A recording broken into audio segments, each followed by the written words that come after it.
He found her on the ridge above Sable Creek, Colorado Territory, 1881, lying face down in the snow with one arm stretched forward as if she'd been reaching for something she could never catch. The blood beneath her had melted through the white and frozen again into a dark red glass. Josiah Cade dismounted and knelt beside her before he realized she was still breathing. Not well. Not for long. But the air was still entering and leaving her body in thin, wet gasps that sounded like paper tearing. He turned her over, and the first thing he saw was not her face. It was the baby blanket clutched in her outstretched hand, yellow wool, hand-stitched, empty. The woman was young, maybe 22, with sun-browned skin, high cheekbones, and dark hair matted with blood and ice. She was Ute, or half-Ute. He could tell by the beadwork on her deerskin dress beneath the torn wool coat. Her left side was soaked with blood from a wound below her ribs, a knife, not a bullet. Whoever had done this had been close enough to look her in the eyes. Josiah pressed his hand against the wound. The blood was warm and slow, which meant she'd been bleeding for a long time. Too long. His hands were too steady for a man who drank as much as he did. That's what 14 months of grief had given him. Calm in the presence of dying, because dying had stopped surprising him. Her eyes fluttered open, black as creek stones. She looked at him, a 34-year-old man with dark skin weathered by altitude and sun, hollow-cheeked, hard-eyed, wearing a battered brown hat and a sheepskin coat that smelled like whiskey and horse. She should have been afraid of him. She wasn't, because the first thing she said wasn't about him at all. My baby. Not help me. Not save me. My baby. Her fingers tightened on the yellow blanket. They took her. The men who... She coughed, and blood appeared on her lips like a terrible flower blooming. Please. Josiah leaned closer. Where? Hidaki asked. The trading post. Harlan's Crossing. A man named Lockridge. Her voice was disappearing like water into sand. She grabbed his coat with a strength that shouldn't have been possible. Her black eyes burned into his. Don't bury me yet, she whispered. My baby doesn't know I'm gone. Now, drop a comment below with your country and what time it is right now where you're watching. Whether it's sunrise in Egypt, midnight in California, afternoon in Canada, or evening in Spain. I want to know. Don't just sit back. Tell me where in the world you are. Now, let's continue the story. The words hit Josiah like a horse kick to the sternum. He had heard those words before. Not the exact words, but the meaning. The desperate mathematics of a parent measuring the distance between themselves and their child, and finding it unbearable. He had done that math 14 months ago, riding 200 miles through a snowstorm to reach a 3-year-old boy named Ezekiel, who was already cold by the time he arrived. His son. His only son. Dead of scarlet fever in a Denver boarding house while Josiah worked a silver claim he'd never see a cent from. He had failed that equation. He had failed it so completely that he'd spent 14 months riding south toward nothing, drinking until his hands stopped shaking, sleeping in ditches, and hoping each morning wouldn't come. But this morning had come, and it had brought him to a ridge above a frozen creek where a woman he didn't know was asking him to do the one thing he had proven he could not do: reach a child in time. He looked at her. He looked at the empty blanket. He made a decision that would either save him or finish the job the grief had started. I'll find her, he said. The woman's grip loosened. Her eyes closed, but her chest still moved. Barely. Like a candle flame in a room with one window cracked open. Not dead. Not yet. Josiah built a travois from pine branches and dragged the woman 2 miles to an abandoned trapper's cabin in the valley below Sable Creek. The cabin was small, dark, and cold, but it had a stone fireplace and a roof that mostly held. He laid her on the floor, built a fire with shaking hands, and packed her wound with strips of his own shirt soaked in whiskey from his saddlebag. She screamed once, a raw, animal sound, then went silent. He checked her breathing every 10 minutes for the rest of the night. Each time, the interval between breaths grew longer. She was dying by inches, and he was counting everyone. Her name was Winona. He learned this not from her, but from a beaded pouch around her neck that held a folded piece of paper. A marriage certificate. Winona Serrano, married to Tomas Serrano, dated 1878. Below the certificate was a second paper, a birth record. A daughter, Elara Serrano, born 1880, 1-year-old. The yellow blanket suddenly weighed 1,000 pounds in Josiah's hands. Somewhere out there, in the cold, a 1-year-old girl had been taken from a bleeding mother by men who dealt in human cargo. And the only person who knew was a cowboy who hadn't saved anyone in 14 months, not even himself. On the second morning, Winona woke long enough to speak. Her voice was a thread.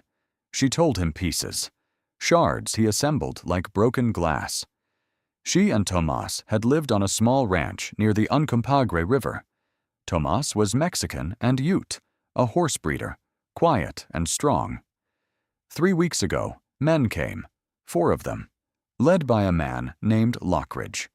They wanted the horses. Tomas refused. They killed him in the dooryard, shot him twice, and left him in the mud. Then they took Winona and the baby. Winona fought so hard they stabbed her and left her for dead on the ridge.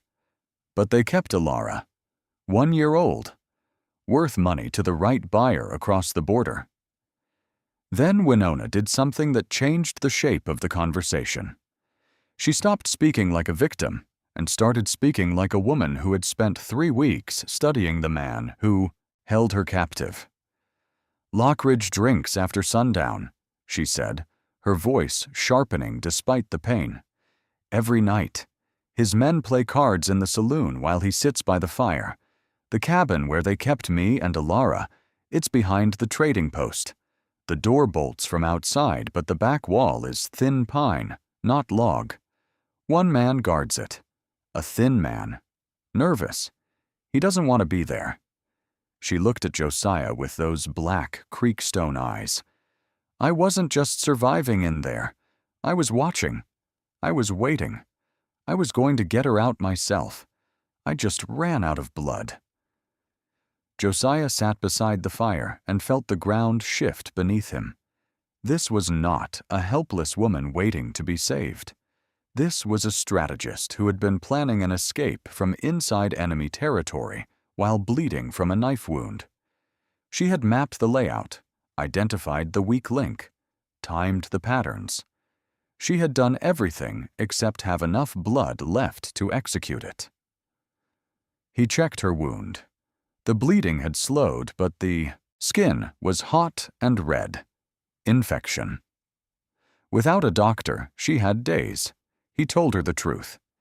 "You might not make it," he said. She looked at him. "Then you carry her for me." She reached into the beaded pouch and pulled out a carved wooden hummingbird, no bigger than a thumb, painted green and red. "Tomas made this for Elara the day she was born.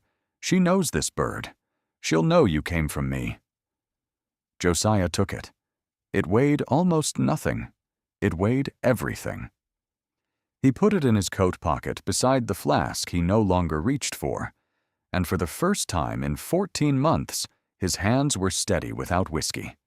He left at dawn on the 3rd day. Winona was alive but fading, skin gray, breathing shallow, fever climbing. He left her with water, firewood, and his rifle. "I'll be back," he said from the doorway. She didn't open her eyes, but she said, "Bring her home, even if I'm not here when you get back." Josiah paused. Then he said, "You'll be here." It wasn't a promise he could keep, but it was the only one worth making. She was silent a moment. Then, "You drink to forget someone." Not a question, a recognition. He stood in the doorway with the light behind him and said nothing, which was its own answer. She nodded, eyes still closed. Then stop forgetting, start remembering. That's what keeps us moving. He mounted Buckler and rode east. The snow had stopped, but the sky was the color of a bruise that wouldn't heal. Harlan's Crossing was not a town. It was a scar on the land. A cluster of log buildings at a river junction where trappers, miners, and men with no legal names came to trade goods that couldn't be traded in daylight. There was a trading post, a saloon that doubled as a brothel, and a livestock pen that sometimes held things that weren't livestock. Josiah rode in slow, wearing his battered brown hat low and his sheepskin coat closed over the colt on his hip. He looked like what he was, a used-up miner with nothing left. Nobody looked twice at a man like that. The invisible are everywhere and nowhere. He went to the saloon, bought a whiskey he didn't drink, listened.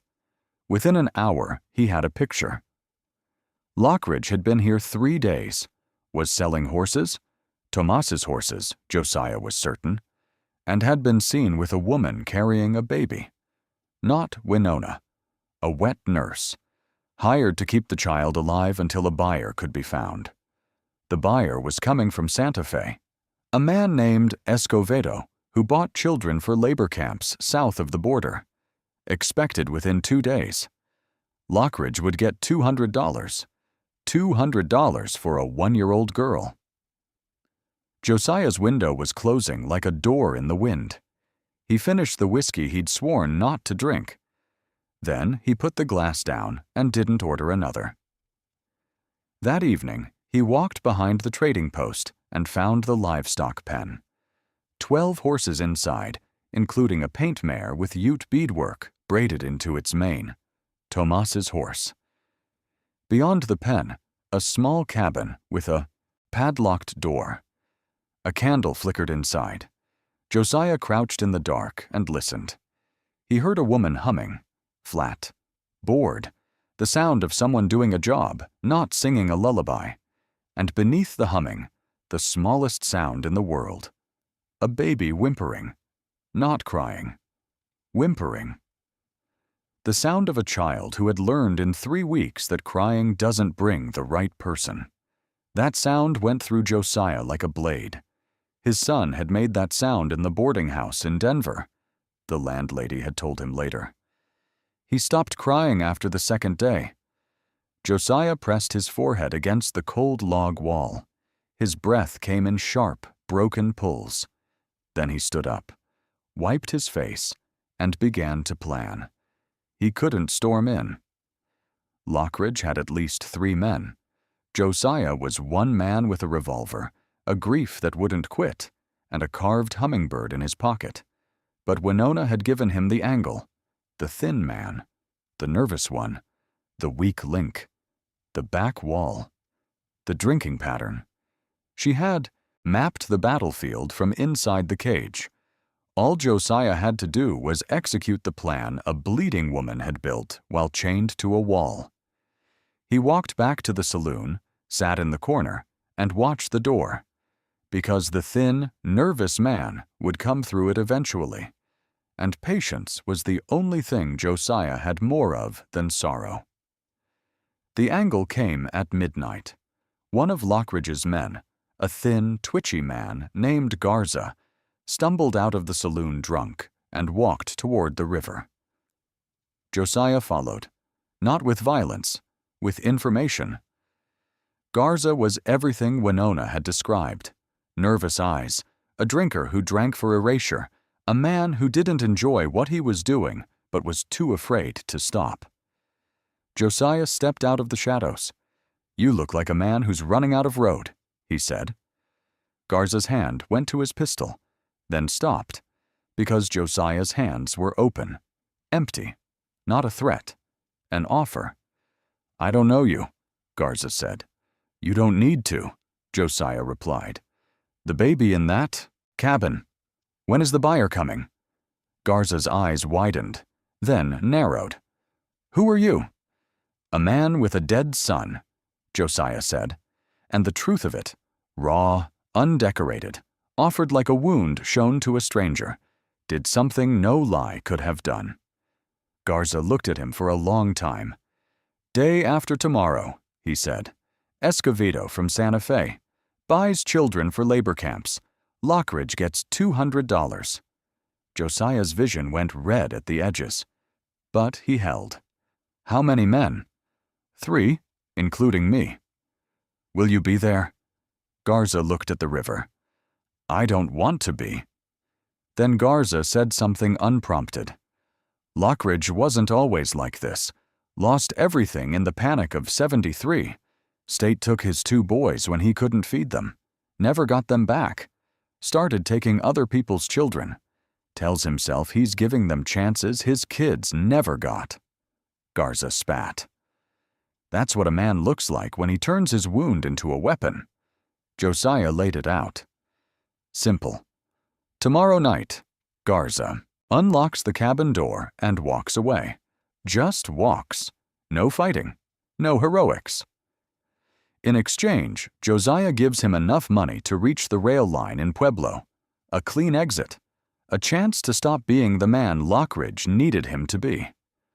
Garza chewed on it. "If Lockridge finds out?" "By the time he does, you'll be 3 counties away." Garza looked at the dark water. "My mother had a baby taken from her," he said quietly. "In Chihuahua. Comancheros. She never stopped looking." He paused. "I'll unlock it, but I'm not just walking away.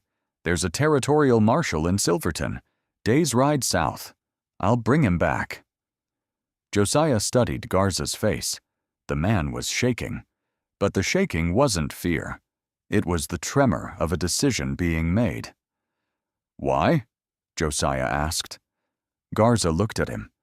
"Because walking away is what I've been doing my whole life, and I'm tired of it." Josiah went back to the shadows and waited. 24 hours. He sat against the back wall of the saloon, in the cold, and took the carved hummingbird from his pocket. Green and red paint. Faded slightly. Wings spread in mid-flight. Thomas had carved this the day his daughter was born. A man who would never see her grow. A wife who might not survive the week. And a stranger in the dark holding the only proof that any of it had ever mattered.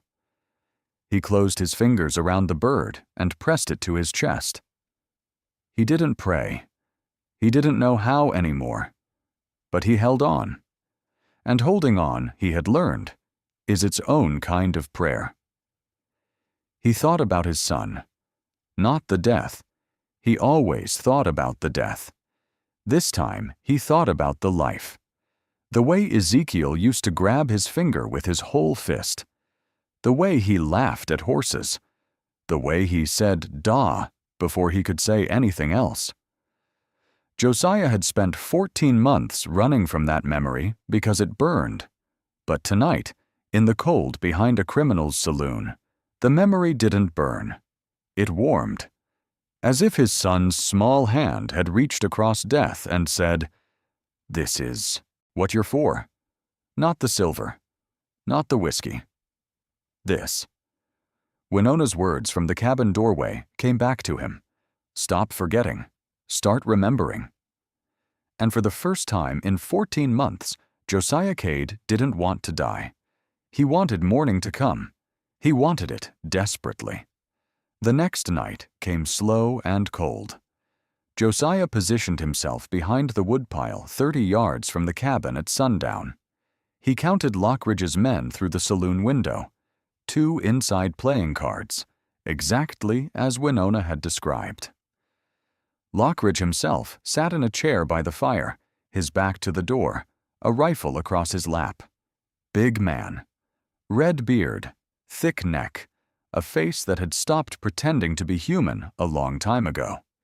He wore a buffalo coat and silver rings on 3 fingers, trophies from people who no longer needed them. Garza was not inside. The cabin door's padlock hung open on the hasp. It was time. Josiah moved through the dark like water through rock. He reached the cabin, lifted the padlock, set it down without a sound. Opened the door. Inside, a candle burned on a crate. A heavy woman sat in a chair, asleep, mouth open, a bottle of gin at her feet. And on a pile of blankets on the floor, curled into herself like a question mark, was a baby girl. Dark hair, brown skin, tiny fists curled against her chest. Elara. 14 months ago, Josiah had reached a boarding house in Denver and found a small body under a white sheet. This time, the body was breathing. This time, he was not too late. He lifted her. She weighed nothing. Light as the hummingbird in his pocket. Light as grief. Light as the reason a man decides to keep living. She stirred but didn't cry. Her dark eyes opened and looked at him. Not with fear, not with recognition, but with the ancient patience of a child who has learned to wait. He tucked her inside his sheepskin coat against his chest, her head beneath his chin, and turned to leave. The wet nurse snored. The candle flickered. And then the floor creaked, under his boot. The woman's eyes snapped open. She saw the empty blankets. She opened her mouth to scream. Josiah was already through the door. The scream hit the night air like a gunshot. Josiah ran toward the river, where Buckler was tied to a cottonwood. Behind him, doors banged open. Lockridge's voice, deep, furious, cut through the dark. "The baby! Someone took the baby!" Lanterns flared. Josiah reached Buckler, swung into the saddle one-handed, with Elara pressed against his chest, and kicked the horse into a gallop. The river was shallow here. Buckler hit the water, and spray exploded around them. Elara gasped against his skin. He held her tighter. Behind him, hooves. 2 riders. The dark was his ally. The cold was his enemy. The baby whimpered once against his chest. He whispered, "I've got you." And the words tasted like redemption. He rode hard for an hour through pine forest and frozen meadow, switching directions twice, crossing the same creek 3 times to kill the trail. The riders fell back, lost or waiting for daylight. By midnight, the world was silent except for Buckler's breathing and the small, warm pulse of a baby sleeping against Josiah's heart. He slowed to a walk. The stars above were cold and bright and indifferent. But Josiah didn't feel cold anymore. The tiny weight on his chest radiated heat like a coal pulled from a fire. Not enough to warm a room, but enough to remind you what warmth was. He rode toward the trapper's cabin, toward Winona, and he said to the stars, to his dead son, to no one, "I didn't make it in time for you, but I made it in time for her." The stars said nothing back, but the baby sighed in her sleep, and that was enough. He reached the cabin at dawn. The door was open. His heart dropped. He jumped from Buckler with Elara clutched against him and ran inside. Winona was on the floor, 3 feet from where he'd left her, one arm reaching toward the door. She had tried to crawl to it. She had been waiting, watching, listening for hooves. Josiah knelt beside her and pressed his fingers to her neck. A pulse, faint, thin as thread. But there. He laid Elara on the blanket beside her mother. The baby turned her head. Her dark eyes found Winona's face.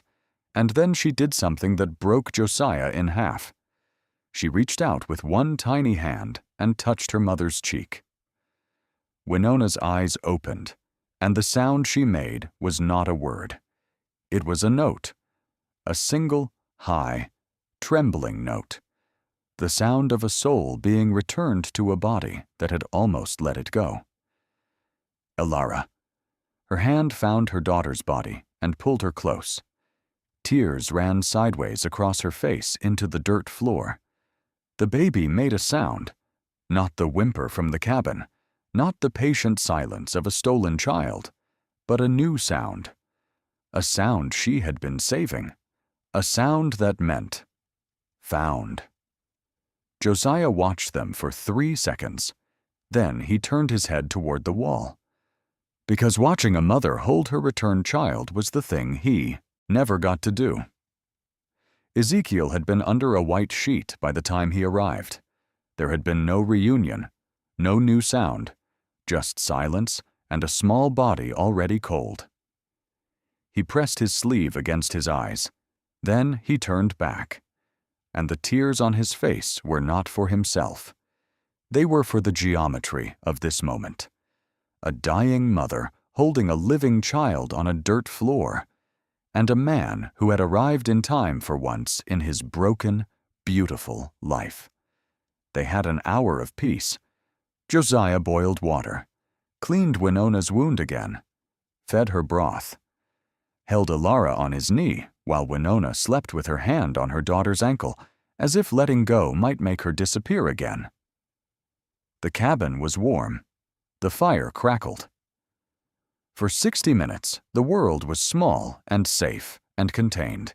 Then hooves outside. Josiah grabbed his colt and moved to the window. 2 riders coming up the valley. Lockridge, red beard visible even at a distance. He'd tracked them through the snow. Of course he had.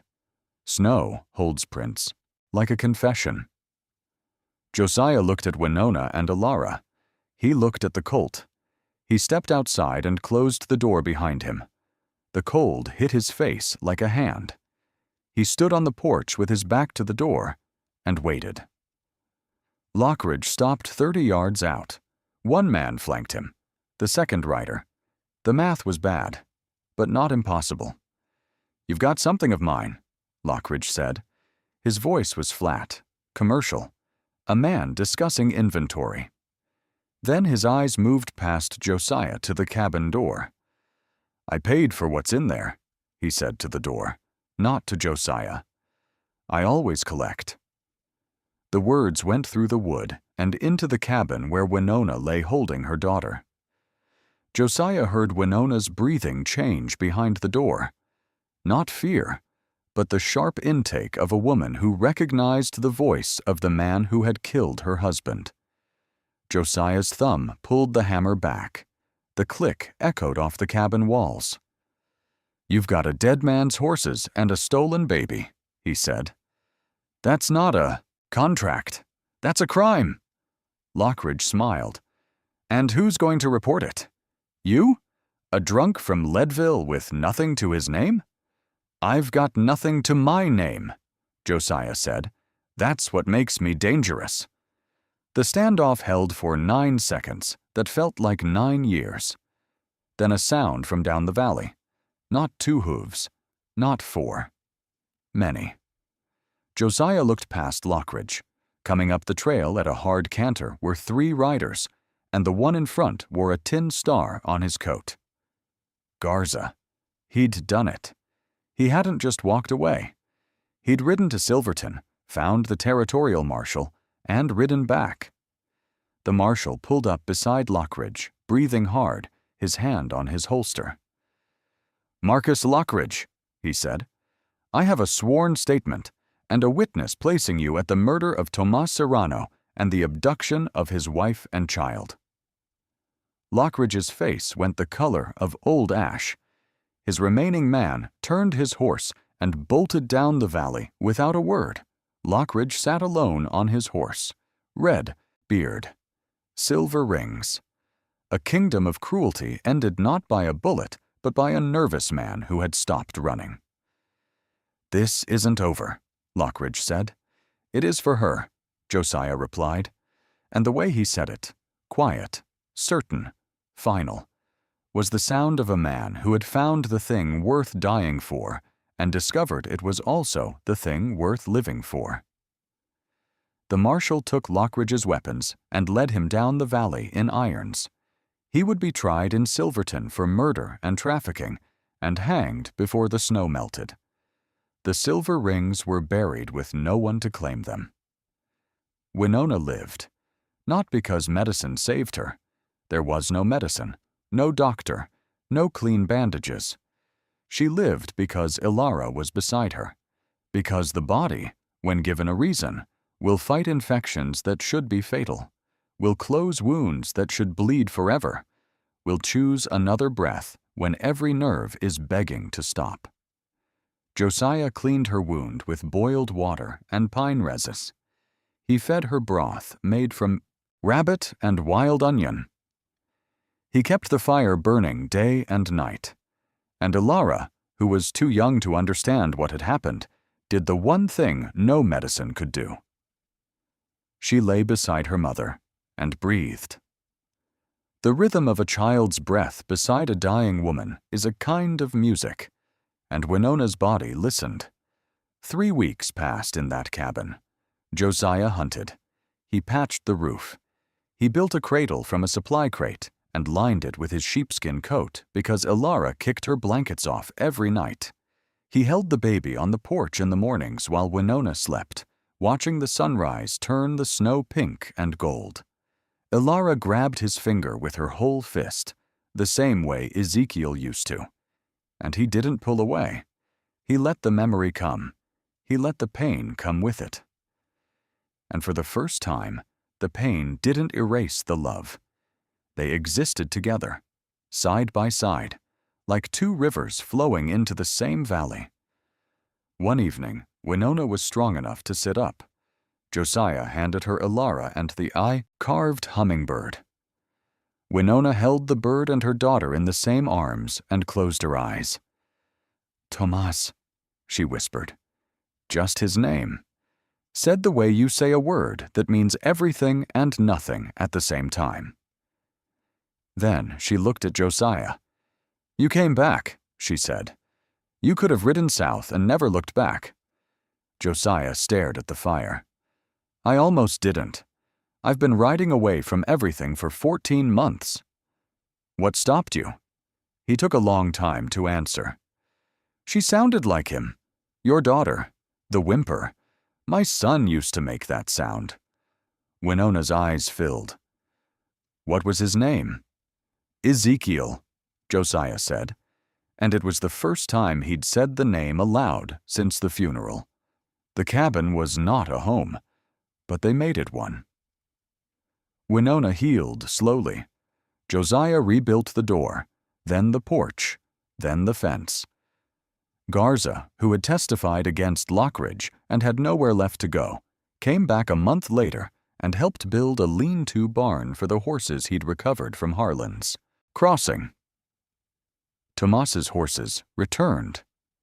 One evening, Winona watched Josiah sanding a shelf he'd built for the cabin wall. "You asked me nothing when you found me," she said. "You didn't ask my name. You didn't ask what happened. You just carried me." He kept sanding. "Nobody ever trusted me to carry anything," he said quietly. "My whole life, I've been the man people rode past." Winona looked at him the way you look at something you've decided to keep. "I didn't ride past you either," she said. "I reached for you. On that ridge. My arm. I was reaching toward the trail. I was reaching for whoever came next." She paused. "It was you." And the weight of that, of being the one who came, of being chosen by a stranger's last reaching arm, settled on him like snow. Quiet, heavy, warm. Years later, the people in the valley below Sable Creek knew the ranch as the Serrano Place. Run by a Ute woman with steady hands and a quiet man with dark skin who built everything from the fence, posts to the furniture. They had a daughter who could ride before she could read, who carried a carved green hummingbird in her pocket everywhere she went. On the mantel above the fireplace sat a small pair of shoes, too small for anyone in the house. They belonged to a boy named Ezekiel, who had never seen this place but whose absence had led his father to it. And on the porch post, carved deep into the wood in a child's uneven letters, were 4 words that Elara had scratched there the year she turned 6. "Don't bury me yet." She didn't know what the words meant. She'd heard her mother say them once, late at night, when she thought no one was listening. But Josiah knew. Winona knew. And every morning, when he walked out onto that porch, he touched those words with his scarred fingers and whispered to the mountains, "Not yet. Not today." And the mountains, for once, agreed. If this story stayed with you, leave a like and subscribe to Wild West Talehouse. There are more stories, coming from the frontier. Stories of the ones who survived, the ones who stayed, and the ones who arrived just in time.